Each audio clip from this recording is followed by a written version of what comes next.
Okay, I welcome all of you to English Dhamma discussion. So I am taking after a long time.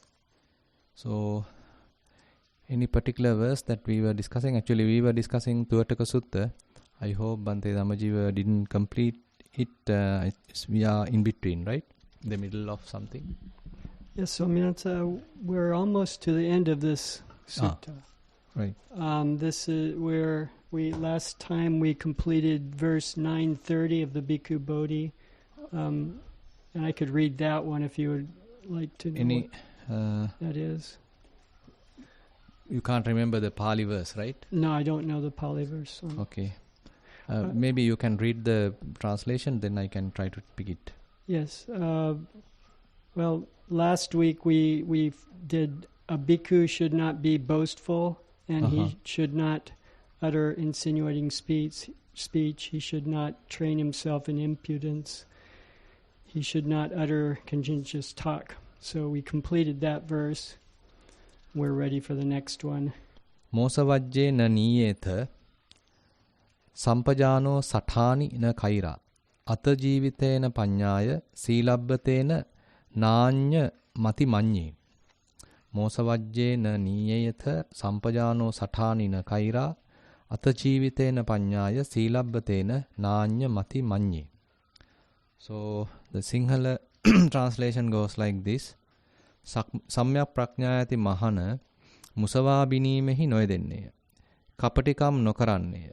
යලි දිවි පැවැත්මෙන් ප්‍රඥාවෙන් හා ශීල ව්‍රතයෙන් අන්‍යයන් ඉක්මවා නොසිතන්නේය. So I try to translate according to the Pali as well as from the Sinhala translation. So the one who is having proper wisdom, he is not involved with any kind of false speech, and then doesn't do any kind of cunning activities, and using his own life, who is developing wisdom and as well as the morality. He does not think exceeding others, so kind of suppressing others, comparing others and putting himself up and looking down the others. So he doesn't do something like that. So maybe there may be some better translation by Bhikkhu Bodhi. Maybe Buddharakita Asma can continue. Okay, so he should not be led into false speech, nor should he deliberately do anything deceptive. Because of his way of life, his wisdom, or his good behavior and observances, he should not despise another. So when you were actually talking this, what came to my mind is that there's a very interesting sutta called Aryavansa Sutta. Can you remember Aryavansa Sutta? So Aryavansa Sutta is very, very important sutta. It's one of the themes of the whole Buddha Sasana. And there Buddha actually mentioned about four we can say principles, and they are maybe. So Buddha points out. So this particular point that when one is involved with some kind of very good morality or very good even meditation, maybe various austere practices, he does not. As a result of that, he does not look down the others while keeping himself up. So this is a very interesting point, because when we are doing something better, so we may start, appreciating that, and we start sort of having kind of a proud about it. And as a result of that, we automatically start looking down the others who are not capable of doing that or who are neglectful about it. And such kind of thing can happen. So that is something usually even happening. And typically, so it can happen within the monks, it can happen within the nuns, it can happen within the yogis.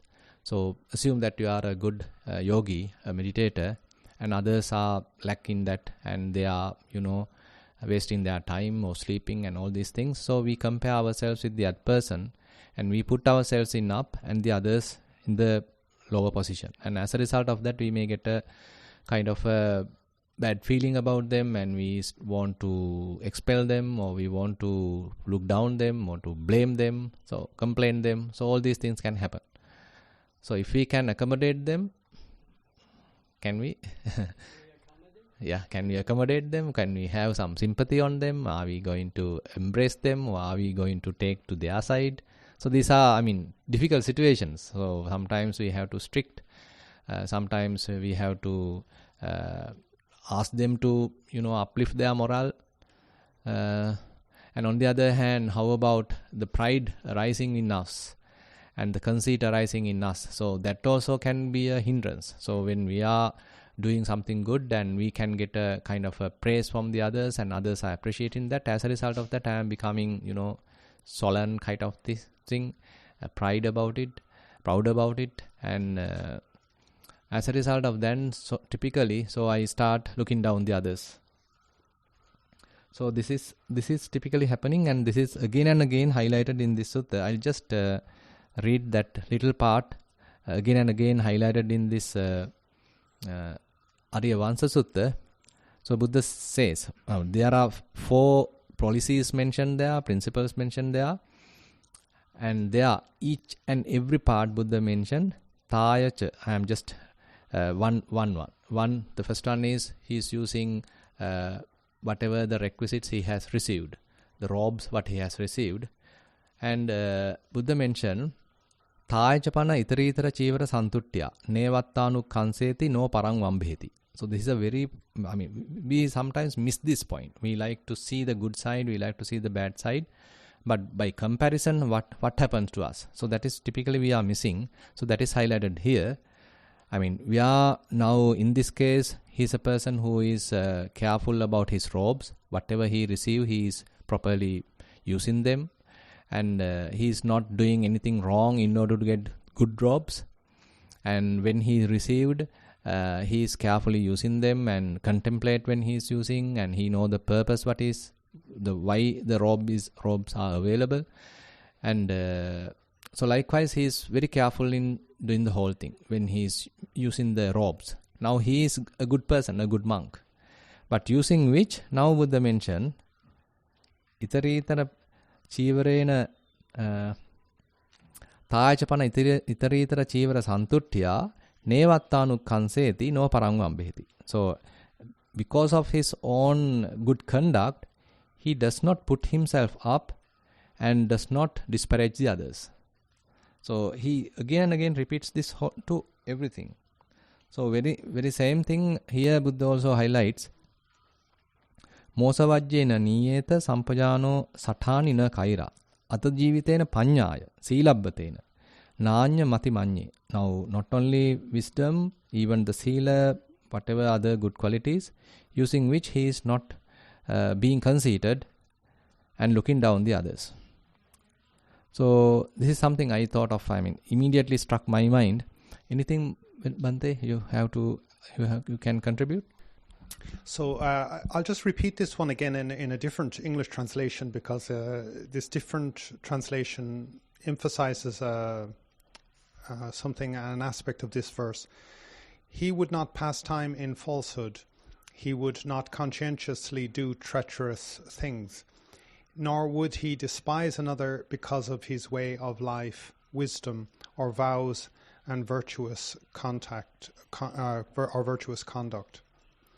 So there's 2 aspects to this verse. On the one hand, he's not doing anything bad, and it's deliberately. He does not deliberately do deceptive things. And then on the other hand, he doesn't despise others because of his good actions. So again, it's pointing to the middle way. You're not somebody who will just say excels in the bad, and you don't take pride in your exemplary behavior. So it's threading this middle way that like it's normal. In a way, you excel in normal behavior.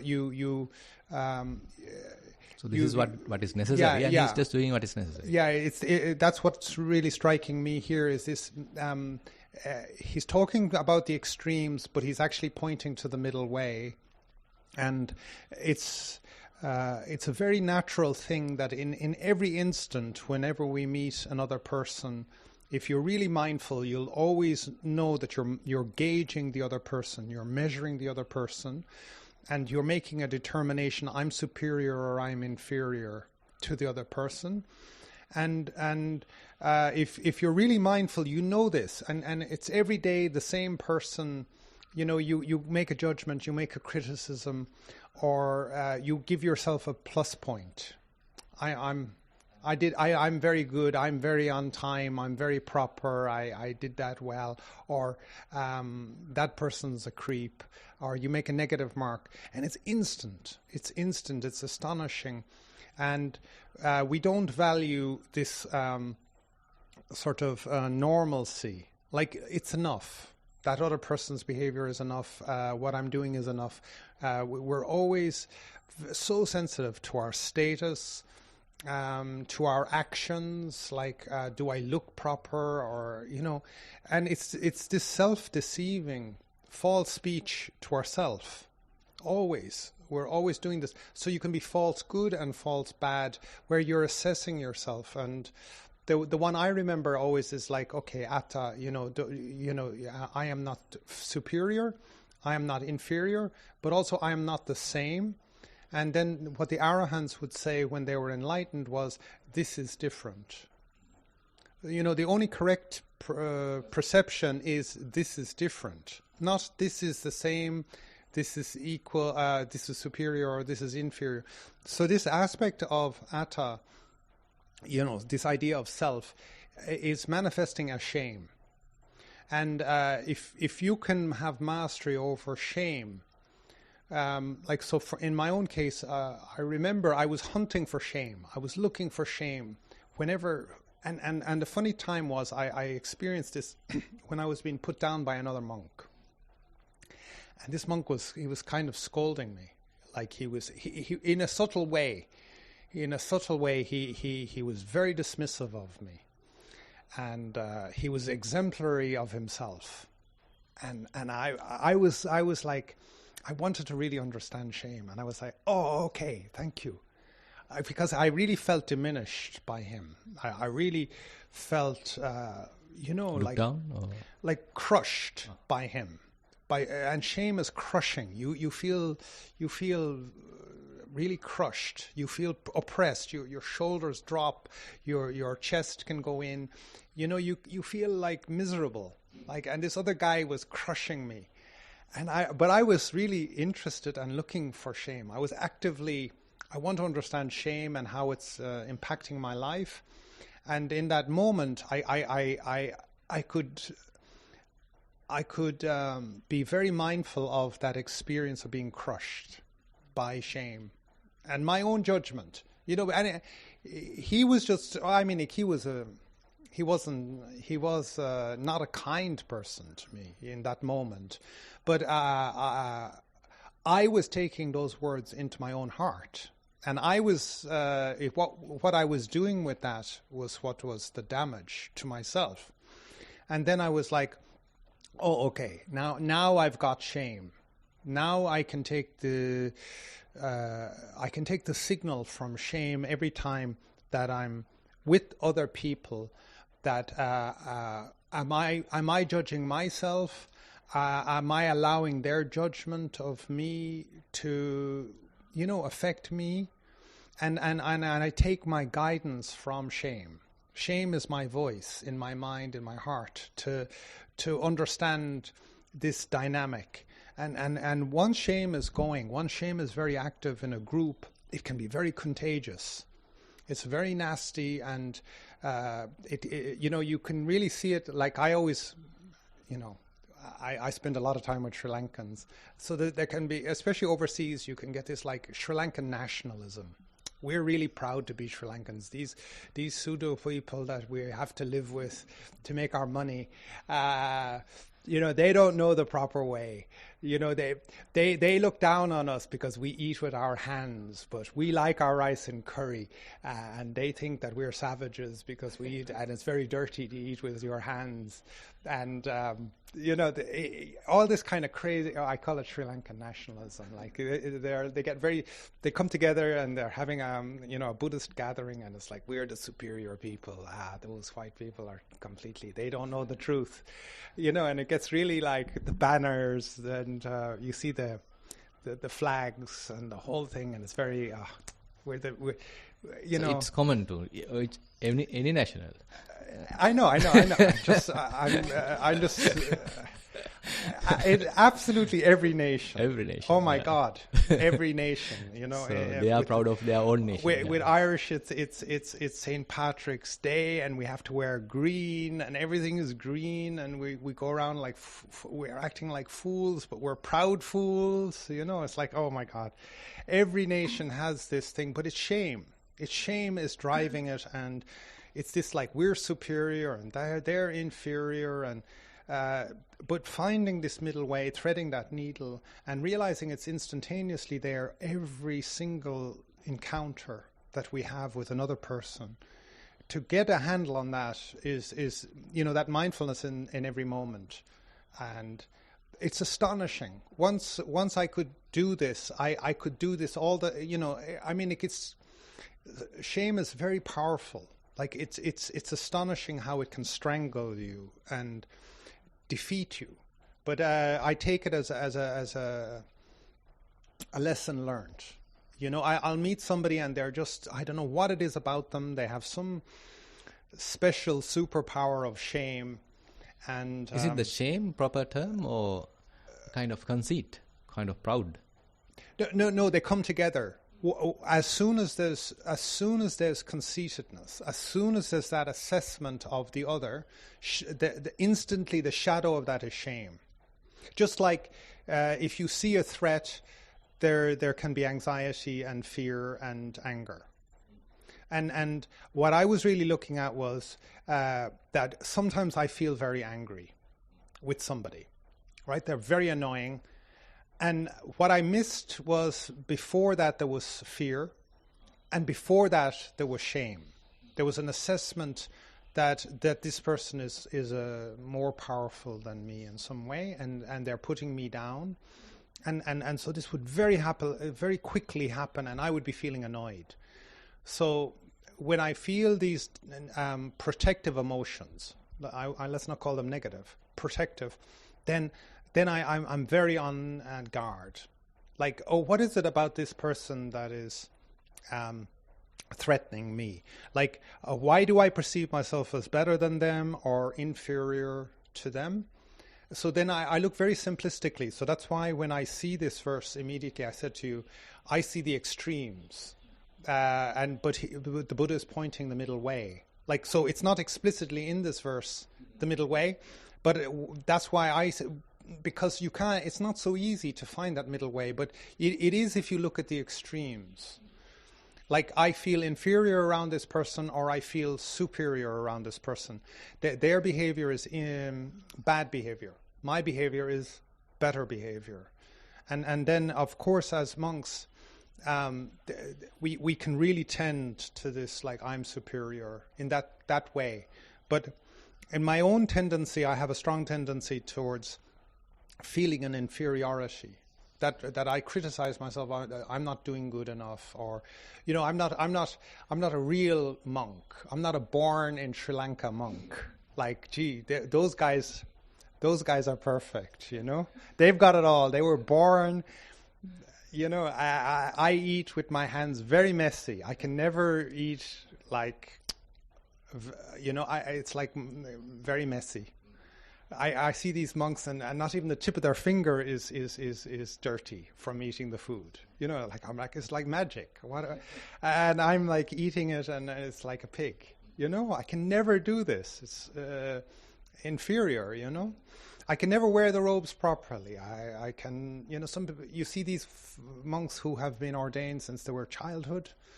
Like the robe is like magically sticking onto them, you know, and they're effortlessly graceful and they have this particular language and way about them, and they never put a foot wrong. I'm like awkward, and I can't. It took me years to sit even cross-legged, and I can never sit in lotus. Like I'm just telling you, I have all this crazy list of I am inferiors going on, right? So I'm judging my own behavior and observances, and I am despising myself. So when we despise others, that's easy. It's how do we see the despising ourselves? That's hard. So take the lesson. When you have it with somebody else, like somebody was asking me recently about the behavior of somebody in this monastery, and I said, they said to me, how do I see it? I said, I see it as funny. And they said, I was so annoyed with that person. And I said, yeah, I know he's very annoying to everybody else, but I think that's really funny too. And I said, he's got this real ability to annoy everybody. Everybody's going to get super annoyed. He is magic at this. And I said, you've got to watch it. You've got to watch the show here. Like, you've got to watch the show because, like, it comes back to this verse that we're all judging, we're all assessing, and we're all feeling this superiority or inferiority instantaneously. We can feel it as a group. We can feel it as an individual. It's astonishing. So, anyway, these are some thoughts about this. I'd be happy to hear what other people have to say. Sure. Thank you, Swaminatha, for your expounding the Dhamma to us, and Thero for your experiences and in being a monk for so long and seeing things. So I just wanted to come back to the verse, and I just was noticing, of course the Buddha knew human beings, and sila is our first, the first thing to help us enter into the path and to practice. And it's interesting here how he talks about wisdom and morality, sort of how they interact, because, as our Venerable Thero explained to us, that because of our wisdom, we can tend to, as soon as we have some wisdom, and some good practices that we're doing, here our morality drops down and we begin to despise others. So the Buddha surely saw that in people, and so I guess the whole Eightfold Noble Path is set up to work on our morality, our wisdom, and our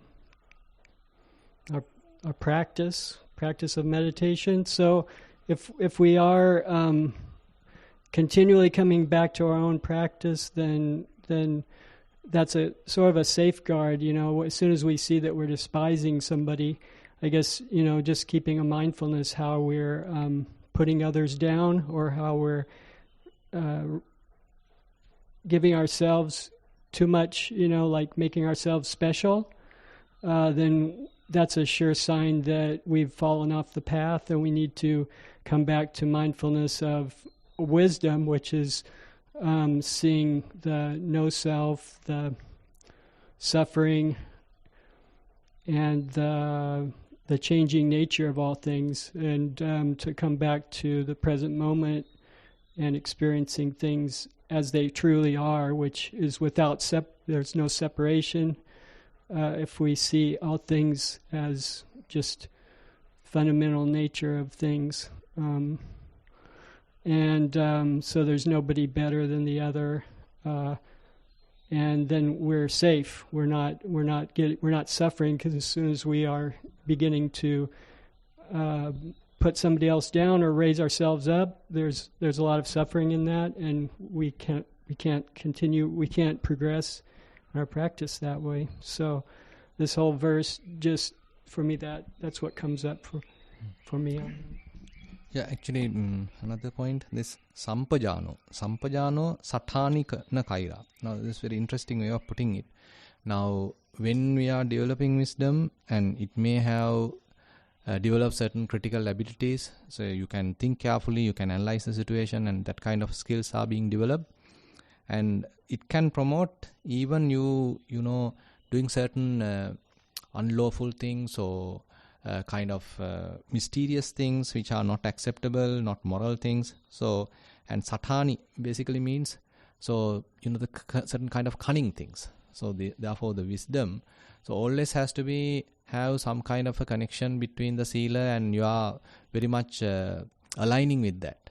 So sampajano satani na kaira. So this phrase represents that you are very much aware of what is going on, and within that awareness you are not allowing this mind to do certain cunning things. So you are always being very much ethical and moral, and you are keeping, I mean, your skills, you are not manipulating to kind of look down the others, or take the chance, or to highlight yourself, and all these things.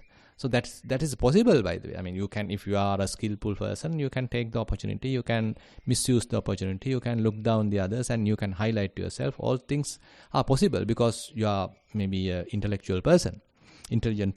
But sampajano satani na kaira. So this sampajano, so with full awareness, so you are looking at the whole situation, and you are not promoting that. So that kind of a skill, that kind of a thought arising in you, doing certain kind of a cunning activity, you are not promoting. You may see it. The opportunities are available, the possibilities are available, thoughts may even come, but you are not promoting, you are not implementing. So maintaining such kind of a possibility. So as he mentioned, so how we are maintaining that good and ethical, moral conduct without comparing, say, or without looking down the others and boasting about us. So how are we going to maintain that? So it's very interesting way of putting it. Now, another thing is that, say, if we consider the Sammaditthi. So in the Sammaditthi, the proper view, so there are two ways actually Buddha put. So the first one is, in a way, the mundane kind of Sammaditthi, where first of all we are understanding, okay, say, whatever the actions that I do have a kind of a repercussion, I have a kind of a result. So I am very much established in my karma. So karma is my protector, karma is my relation, karma is my refuge. So likewise, a strong belief in that and kind of a thorough understanding in that, so you become kind of a moral, ethical person. So that is necessary. And by the way, interesting point is, he does not stop there. So then he is talking about the supramundane kind of Sammaditthi. So that is where he is highlighting Anasava, Arya Anasava Lokuttara Magganga. So it is a noble, and it doesn't promote any kind of influxes. Anasava, Lokuttara, it is supramundane. Magganga, it becomes a what you call path factor. So in that respect, so as we are now pointing out, so how we are not, I mean, in that kind of a context, it is not possible to promote a self-view. So we may be doing a lot of good things, we may be trying to do meditation, but promoting a self is not possible if we are properly established on that second kind of Sammaditthi. Because in the second type of Sammaditthi, the avijjasava is something that we need to be very careful. Asavas in the influxes, so there are typically four asavas, influxes. So this avijjasava is something that always giving us a kind of a feeling that I am here, I am so and so. So this self-view, the self-appropriation, self-referencing, and all these kind of I-created terms, I-highlighted terms, personality-related terms, the individuality-related terms, and all these things are highlighting a self. So that is the one actually promoting kind of a comparison. So I am here and you are there. I am comparing myself. So when that kind of a I-making happens within me, a kind of highlighting of a person happens within me. So if we are able to recognize that, so then only it's you are calming down, and again back you are putting you into the middle path. So then there is no conflict, because you are not highlighting as a person. So it's a kind of a, we can say kind of a Dhammata, we can say as a kind of a the cause and effect sort of kind of a relationship is going on. So it's a kind of a process going on. I am not trying to attribute this process to a person. So it's these things are very difficult in a way. So typically, immediately if I am doing something good, so immediately highlighting of I can come. So a self-referencing can come. Comparison can come with myself. Am I better, or am I good, or am I doing better, or am I the best person? Or so likewise, always we have that kind of a comparative attitude, promoting a self, promoting the self-view. But if we are trying to achieve thorough understanding, penetrative knowledge, and say non-self, so at that level, so you can't promote this kind of a comparison even. So you may be doing good, but as a kind of an innocent way, not even noticing by the others, you are not going to highlight to yourself, but you are doing the best thing. So that's why, there is a significant interest is there in the vipassana. So to recognize this I-making, to recognize this mind-making, and to the conceit I am. So when this conceit I am going to happen within me, so when I promotion happen, so I am promoting myself as an individual, how this is happening. So that has to be recognized within us. So it is, we can discuss. Yes, comparing with others is not good. Conceit is not good. Looking down the others is not good. So from the ethical level, we can understand. Yes, that is true. But how to overcome that? So just by mere logical understanding, just by mere ethical referencing, we can try to stop. But still, the symptoms are available, and still the sources, the causes are still available. So the Buddha points out. So how this I creation happens, how the self-promotion happens, how I-making happens. So if you go to that very root and recognize that, so then we may have a better opportunity. So at the very, very arising level, the initiation level, you are trying to recognize it. So then it can't lead to even to the conceit and the comparison level, because at the very instant that you understood, okay, again the self-view is rising. I am thinking what I have done in the past, I have done that good, but reference in that, second thought is arising, appreciating that task, now thoughts are arising. For what? Promoting a self. So if I can recognize that, it's a very interesting part. So anyone else? Yeah. I think I think that the one you explained just now is very relating to the story that you told us a few days ago. The three monks were there in a same kuti or same temple or something like that. Exactly. And how can I be that I'm not like downgrading the other person, and how can I be like that? I think that story was relating to that is during the Gosinga Salavana. So three monks are very cordially living, and Venerable Ananda, Venerable Anuruddha, Venerable Kimbila, and Venerable Ananda, I think. So they three are living with a very cordial heart, appreciating each other. And one interesting, exceptional thought happens each one of them is, may I live according to others' wishes? So it is not that I want to live according to my own way of thinking. So let me live according to the others' wishes, the others' way of looking at things. So I have become no one then, basically. So, and interesting thing is, it is not that just one person is thinking like that, and so he become very much like the servant of the others. It is not that. Rather, it happens in a very, very higher level. So each one is think like in that. So then, what a kind of a blend they are in, no? Kind of a unity. Yeah, exactly. Unity, the trust. So trusting, and you are giving up your whole individuality, and you are becoming no one. So please tell me how I need to work, how I need to eat, or whatever. So very interesting. Exactly the opposite. So very interesting how these noble people, how now they are understanding that this kind of a self-promotion can happen, conceit can happen. So how I can, in a way, say in a skillful way, how I can promote that non-self, promote the unity, the peace among us. So how I can promote that. So rather than, typically what happens is, if I have a good idea, so I want to promote that idea. So by highlighting that idea, I am promoting a self. So my idea is the best idea. Your idea is the wrong idea. Or your idea is inferior idea. My idea is the superior idea. So I am fighting for my idea, but ultimately I am fighting for a person, an individual. So, and all these things can lead to kind of a disparaging others and looking down others and highlighting myself. All are self-view in a way. But understanding there is no self and all, non-self and all these things. So we may be coming to a very, very interesting way of living, an art of living without comparing. This mana anyway is a very subtle defilement. We can't immediately overcome that.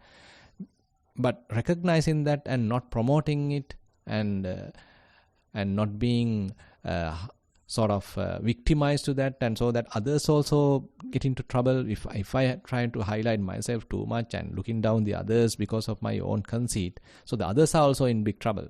So not putting that kind of a situation. How about you are managing? How about you are maintaining kind of a ethical and all this some way of a better way of harmonizing each one.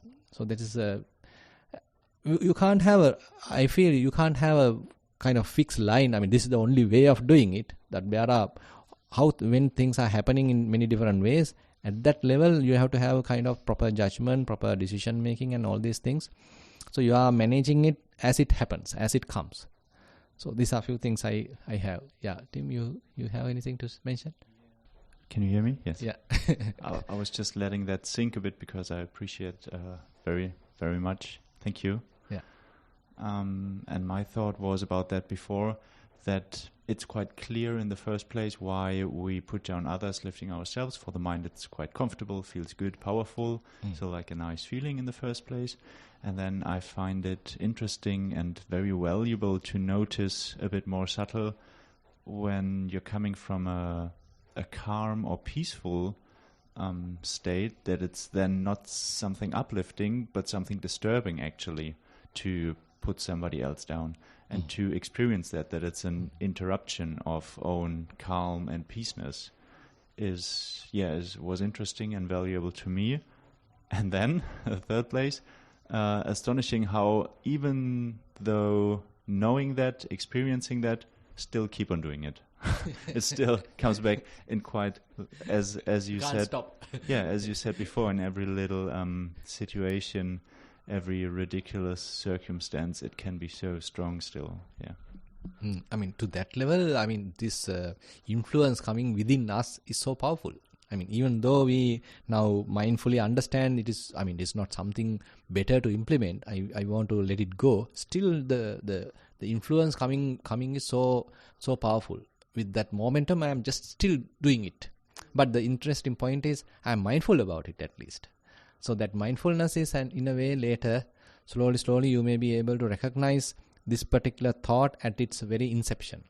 So then you may be in a better position to little bit calm down, relax, recognize and let it go rather than implementing it. But if you are able to notice it only when it has overwhelmed the mind, it's too late.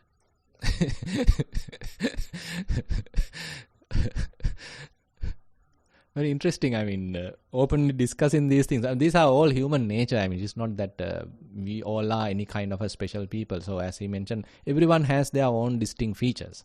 So we can recognize that, appreciate the good things. So again, I'd come back to this point that speech is very parallel to the nature of the mind. So learning to watch our own speech, first the external speech, what we say to others, and then the internal monologue, the internal speech that we're talking to ourselves. And if we can straighten that speech out, we are doing a lot to not live in this deceptive way of life. And then also that if that speech is not harsh and critical, and that we diffuse that speech. And sometimes it's we have to kind of be soothing in how we talk to ourselves, and other times we need like right view and right attitude as to substitute the wrong idea that we have, the wrong theme, the wrong story that we're telling ourselves with a more correct story or a more useful speech. And then also the importance of the environment, that we avoid situations where deceptive behavior, deceptive speech is you could say necessary. And then also that we are careful of the environment of where we're we have to act holy. We behave in a kind of a good behavior because we're conscious of how others will look at us. But we're sort of in a performance mode rather than a natural mode. Like I remember I was at a Katina ceremony, and it was really going on a long time. This was in Burma, and there was a long rows of monks. So I was sitting I was a junior monk, so I was sitting in the 5th or 6th row back, and there was another person beside me, and he was kind of sleeping, and another monk was complaining, saying, "Why is that fellow sleeping?" And I said, "Well, he's actually relaxed, whereas you're getting tired because you're kind of getting very you want to look very proper at the ceremony, whereas this other guy is relaxed and he's kind of going to sleep here, so I'm often jealous of people who can be like, if I'm in a public situation, I can never relax 100%, kind of anxiety, little bit. Yeah, and what are other people thinking of me? So I'm just saying that there are so many ways that in this verse, this inner monologue, this inner speech, are picking up on those self-deceptive things. It becomes more and more subtle a game. And if we like, I've made that an act of my own mindfulness. It's like, so sometimes you might wonder, what am I doing with myself all the time? I'm watching that inner speech, and certainly when I'm moving into situations. Like one situation is airports. Like I found airports are really, really anxious places for everybody. The staff, the security, the passengers, the people, the family or whoever have come with the passengers, the announcements, everything is really heightening and heightening and heightening. And it can be a very long period of time that this is going on. So people are really going kind of crazy. So I know I have to be super careful and very, very careful. So I'm extremely busy at an airport, like internally. It's very strange. I get stopped a lot by security. The more I practice this, the more I get stopped. Stop for what? Yeah, exactly. I thought it's my theory is that I look like for the security guards, I'm a very easy person that they want to check, because I'm just very relaxed, and so they have a quota of people to check. So they have to be seen by their supervisors that they're checking somebody. So they want to check the easiest person, not the difficult person. So they'll always ask me. So their count will increase. Sir, would you mind if I, with the magic wand, they're wiping around you and chemical test, and all this kind of thing. And I'm like, no problem. And another time I was visiting a prisoner in jail. And we had a lineup. We had to all line up, and then they would have the sniffer dogs. And actually, the guards liked to see if they could get a reaction from people. And one of the guards came over to me, and he said, "You didn't even blink." Blink. I didn't even blink. Because they were actually trying to provoke everybody, and I was like, "Yeah, I don't care." It wasn't that I just don't care, because I know it's a very anxious situation, and I know well prepared. I don't know. I don't care about their provocations, because I'm so busy with my own internal. like taking care of my own speech, my own self-criticism, my own judgment, that's what I'm in. I don't even care about what they're, like Dhammajiva would say, none of my business. What they're doing, none of my business. That they're trying to provoke the girls and see if they can get a fright out of somebody, or it's none of my business. So it's the same with these security guards in the airports checking me. Like, do they think I'm a terrorist, or, what is it? Is this, why are they checking me so much? It's none of my business. I'm just like, my business is how I'm handling particularly this aspect of shame and judgment, and I'm superior, I'm inferior, and that's all I'm looking at.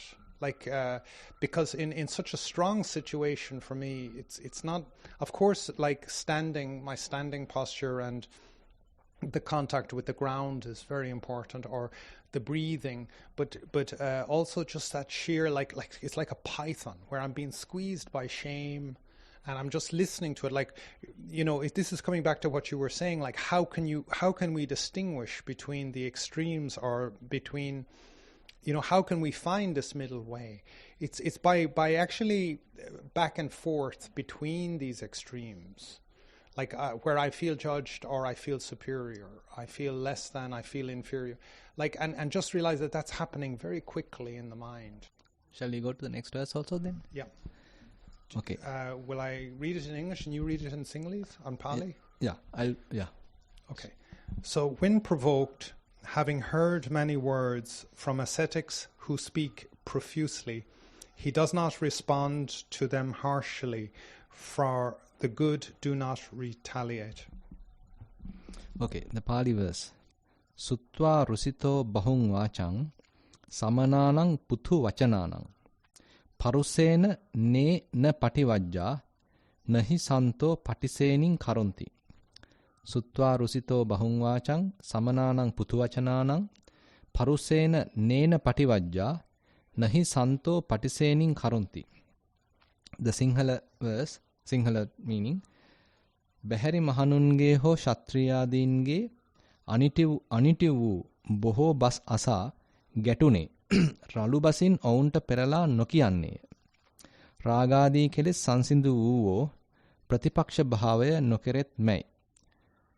So, as per the Sinhala translation, so whoever the outside monks, other monks, and the Shastriyas, he can put it to the lay people. So if they are putting certain critical and condemning words, criticizing words, and many noisy things, nonsense in a way, but you are not reacting with harsh words, and you being able to calm down the internal defilements, nahi santo patisening karonti, and you are not taking revenge in a way. So can you repeat this English translation again? When provoked, having heard many words from ascetics who speak profusely, he should not respond to them harshly, for the good do not retaliate. The good not retaliate. Yeah. Mm-hmm. Yeah. So there is one Dhammapada verse, very interesting Dhammapada verse. It didn't come. I'll put it later. So because others can criticize, others can put various words. Napare sang vilomani, napare sang kata katang, attano avekkiya katani akatanicha. So what you did, what you have told, and all these things, napare sang vilomani, napare sang kata katang. So you are not interested about that, but you are interested what you have done, what's the way that you are thinking, what the way you are doing. So that is what you are more interested about. So the very much like an introvert attitude. So as you said, while the others are watching and try to create a situation, you are not. It's not my business. It's my own. So how am I doing right now? What's the situation going on within me?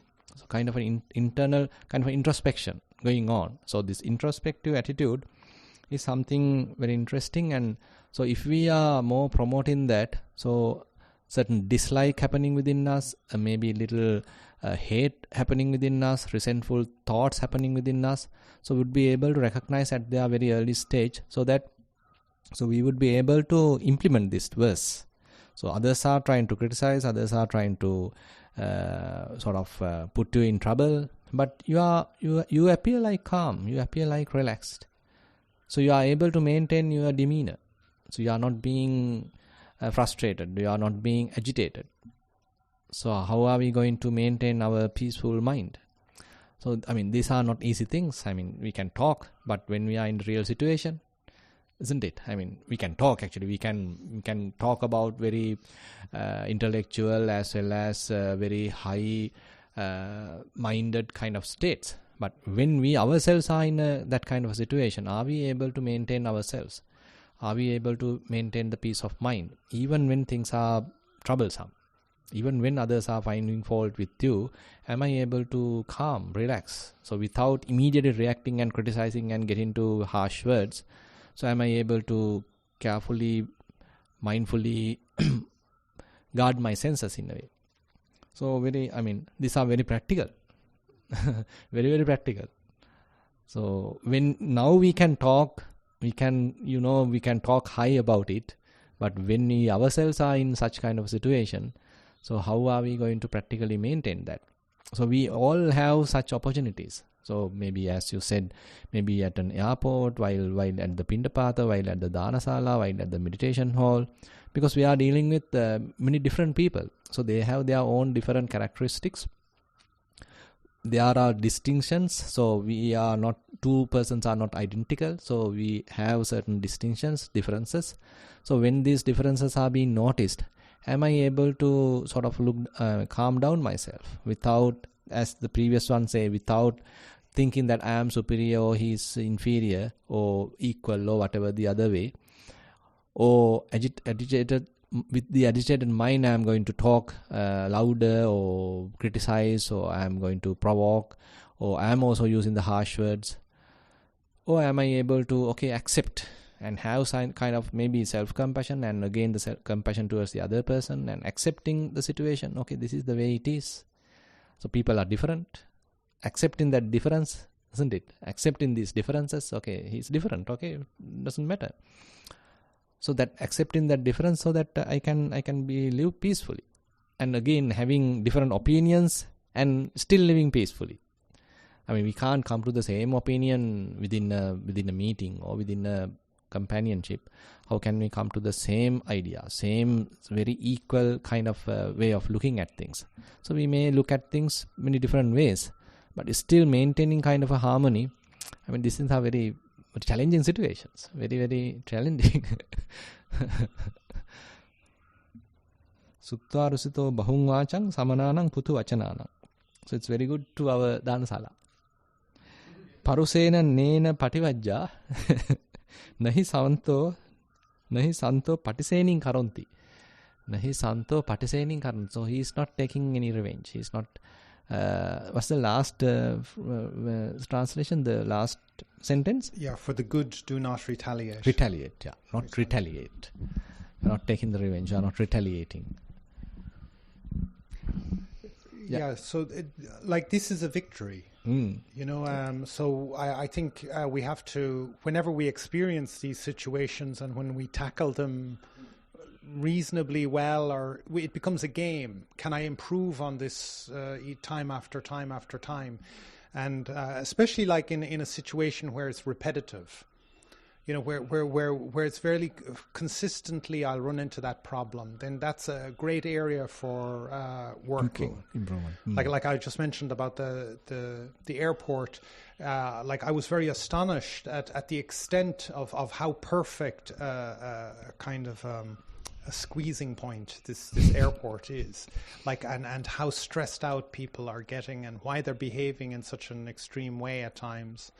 But there can be other choking points in our life, like it could be, you're dropping your kid off at school and you see the other mothers and you're judging yourself,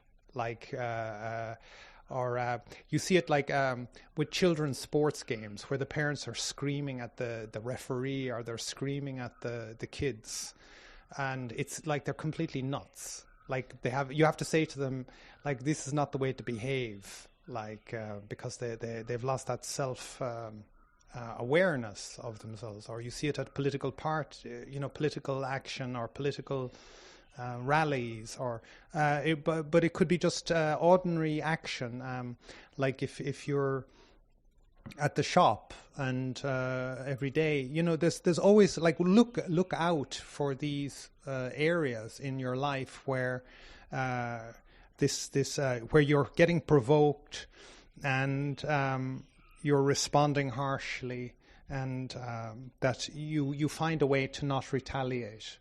So, and give yourself points, like, okay, I can try that again tomorrow, because it's going to be the same situation again, as you mentioned, Pendapata or something like that. It's every day. And this, where it's not super unusual, like it's where it becomes every day, then we can be like saleka, like slowly removing this defilement. So how, now I am putting a different, just to get some for more ideas. Now when we are doing like that, if someone else, an outsider, if they have the perspective, okay, he's just a timid person, he's just a fool, he's not brave enough. So what is the kind of way of handling that? So are we going to show that we can't do anything, I'm helpless, I'm timid? So is it what we are trying to promote, or while seeing the situation, I am well prepared, and am I giving any kind of message to the other person, or am I just always feel like not? I'm just putting these words for the conversation. So am I feel defeated on that situation, or am I handling myself properly? Okay, in a way, defeated in the sense when the other person is abusing, other person is sort of using harsh words.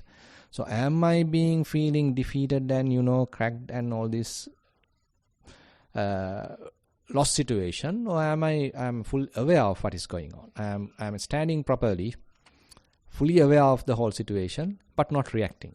So kind of message can be given even that way. So you can feel defeated, and the other person may feel okay, he is a timid person. So that is one option. The other thing is he's not reacting, but he's fully aware, isn't it? He's fully aware. Like this very old story that when King Sakka won the battle, and this the Vepachitti being carried to the Sudhamma, the assembly hall. At that time, the Asura king, the Vepachitti, is using the abusive words, and now Sakka is not reacting. He is not using any harsh words. He is just going to the place. And the other celestial beings, other deities, are asking, why Majesty, you are not reacting? For this fool is now criticizing you. Why you are not taking any kind of a stand? So he is saying, okay, so he is in the bad situation. He is in the real lower situation. Being that level, he is criticizing me. But I am the victor. I am really in the powerful position, but I am not taking revenge on him. So I am giving a kind of a different kind of a message to that audience. Being powerful, but you are not reacting. But you are standing well. You are not really, timid and putting that kind of a message either. But you are strongly being aware of the whole situation, but not reacting. So, these are very interesting points that even here, in this verse, so one can think, okay, this person, I can blame anything, I can tell anything, or he don't care, he's just a timid, he's a fool, always taking the defeat. So I don't think that we have to give that attitude also. So other person, if he's reacting and all these things, but I am standing properly. It's not that I am showing any proud or angry mood or something like that. Maybe responding in maybe the middle way. No, that is the challenge, to respond in the middle way. Because whenever we're in a difficult situation, we always move into this black and white. Like, you're wrong and I'm right. And we take sides. So maybe like it's a bully, and that bully is putting another person down or putting yourself down. So like you feel like, oh, I don't deserve this criticism. If I go back to the verse here, the verse is, having heard many words from ascetics who speak profusely, when provoked by them, he does not respond harshly. So you can just say, oh, that's harsh. They're putting me down. So it's very simple. Like, I'm good, they're bad. We always do this, especially in a difficult situation. Like I said, it's very simple. We always no matter how complicated the situation is, we make it simple, black and white. I'm good, he's bad. Putin has invaded Ukraine, he's bad. The rest of the world, good. It's like, wow, this is a really complicated situation. It's not trivial. And now we've reduced it to black, white. And so I think black is good, huh? Who knows? If you're ISIS, black is good. Yes. If you're ISIS. If you're Sinhalese nationalist, you have to wear white. No, absolutely have to wear white. So the bhikkhus are wearing brown. Like that's strange. So firstly is like that ability of mindfulness to take a breath. If you have a lot of practice as a mindfulness, you can self-calm in a difficult situation. You can put your mind on the breath rather than on the harsh speech. And then you can acknowledge, okay, this is difficult. This is very harsh. And I feel very angry. I feel provoked by them. And I'm not going to retaliate. But it's more like opening the heart for the other possibilities. Like you mentioned with King Saka. Of course, he's the righteous victor. And the other guy is a loser, and he's a bad-mouthed, loser. It's very black and white situation, and everybody else is going, yeah, we can really kick this guy now, we're going to really shame him and bring him in front of everybody else, and Saka is like, no, there's other possibilities. And that's where I find opening up to wisdom is fantastic. Where, like, I don't know what wisdom is going to do, but I'm going to give it the chance. I'm going to invite wisdom in, and I'm not reacting. I'm not reacting not just to the harsh speech, but to the black and the white. Mm-hmm. I'm right, you're wrong. And that's really interesting. Is when you can open to the potentiality of wisdom, because then at least you have the opportunity for the most skillful, the most wisest, behavior or action in that time. And the other thing is, now when another person is abusing and retaliating and all these things are there, so in a way he is releasing his whatever the anger and all these things. So if you are being little patient so that he release whole thing, and then you stand up in a way. Stand up doesn't mean that you are reacting, but you are in a more confident and more peaceful way. If you can handle that situation, then you are giving a strong message. Now, another thought occurred to me, there is one Brahmin coming and abusing the Buddha, and he's blaming.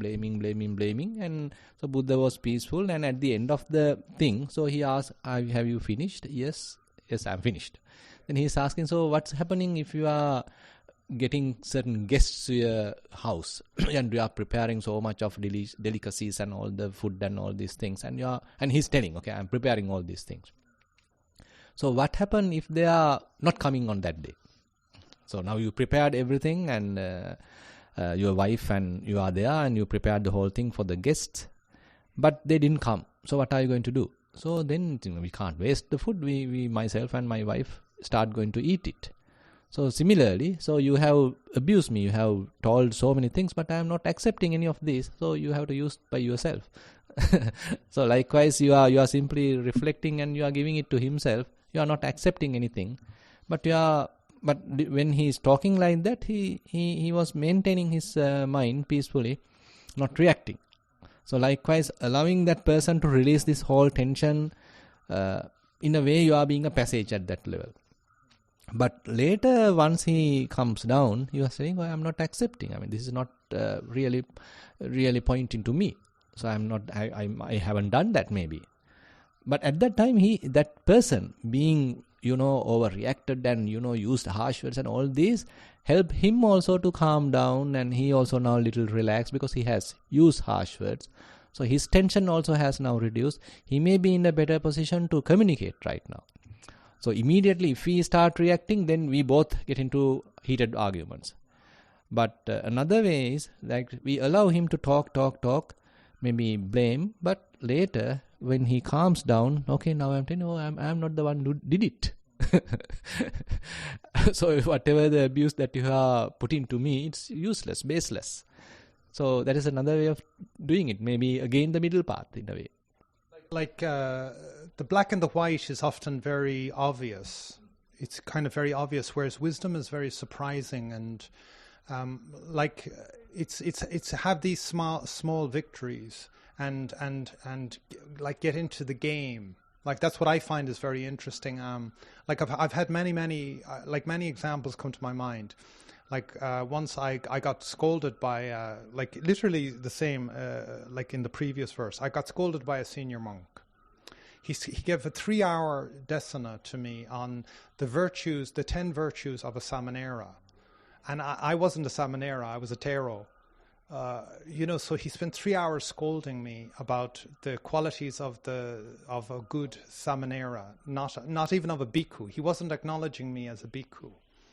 And because I was a different culture, so he was treating me with real contempt. That you pseudo people, you have no idea of how Buddhism is, and I'm going to explain the basics to you. And he spent 3 hours scolding me, and I was listening very intently the whole time. And we had similar teachers in the past, so a lot of what he was saying was exactly what his teachers certainly. What his teachers and my same teachers would say. So I was listening to my teachers talking through him, but not with the barb, not with the twist that this fellow had. And so it was a very strange experience of listening to myself, listening to our teachers talking. And so I was listening in real depth, really. But at the same time, I knew he had a venom towards me. And, at the end, I said, okay, so, he said, you listened very well. And I said, yeah, I did. I said, yes, you had a lot to say. And I was surprised with myself. I'm not, I'm just giving you this as a literal experience in my life. It was very strange of taking these teachings and just applying it.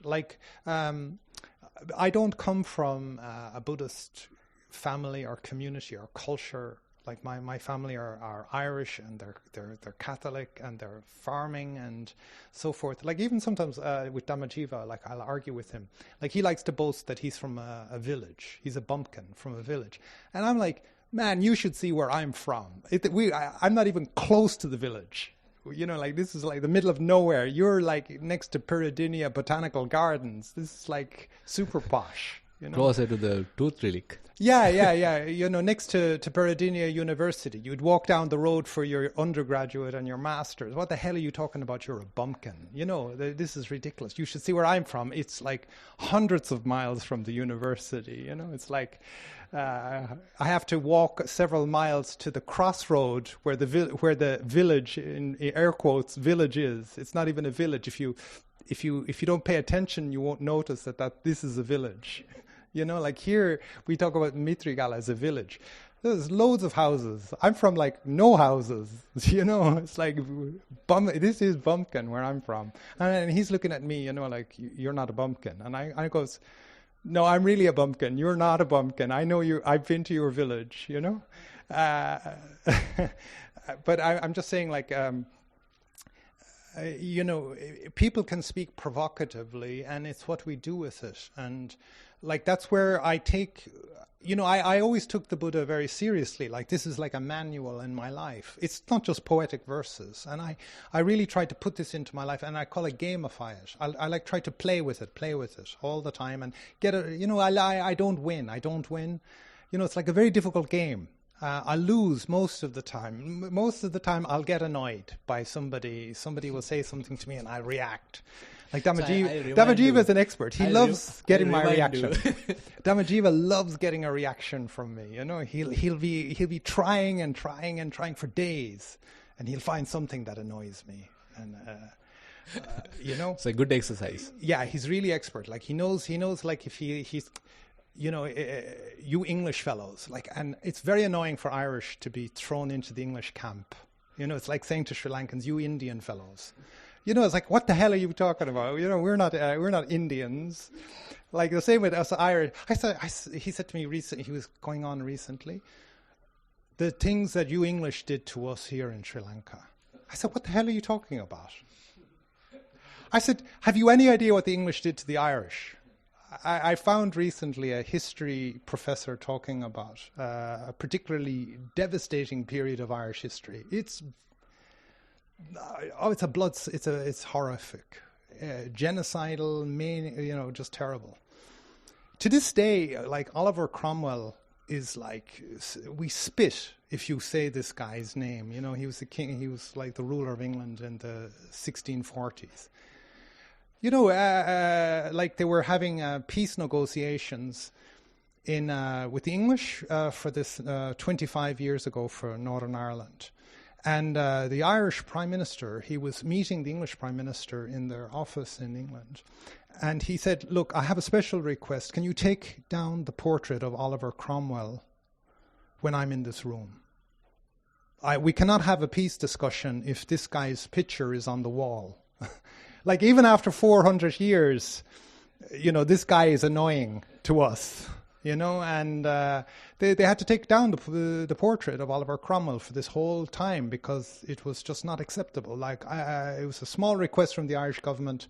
This guy's portrait, all of them have murdered us, but this guy in particular, his picture has to be taken away. We can't discuss peace if this guy is in the room.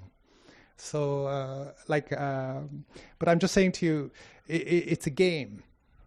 How can I manage this difficult, this painful situation, and so it's in a way a lesson, no? Yeah. And put myself in the perspective of the other people, and what was driving them, like I find that here, with the whole civil war, for 30 years, and I really feel a deep pain, a deep empathy. I don't take it for granted. People will tell me, things are terrible here in Sri Lanka at the moment. And I'm like, no, they're not.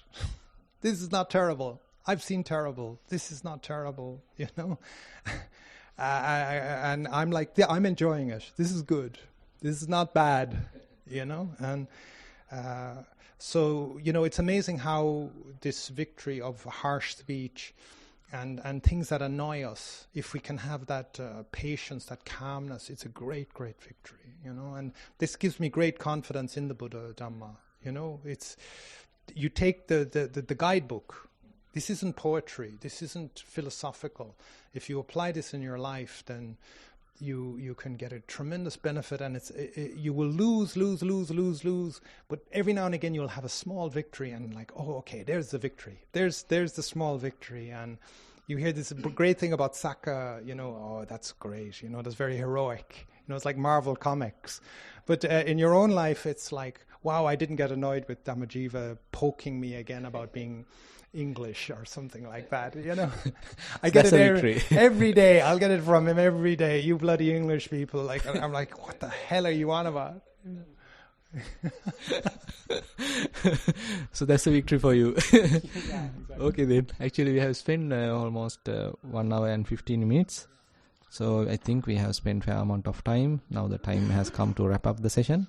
I think we have completed 2 verses, and maybe only 2 more verses are available. So maybe we'll discuss that next week. So with that, we'll conclude today's Dhamma discussion, and I like one of you to do the transferring of merit. Yeah, you may do it. Sadhu, sadhu, sadhu. Thero for teaching us today, and for Junior Thero for teaching us, making these Dhamma verses alive, and so we can relate to them in our own practice. And thank you so much, and wish to give these merits to all beings, and we'll recite the usual verses.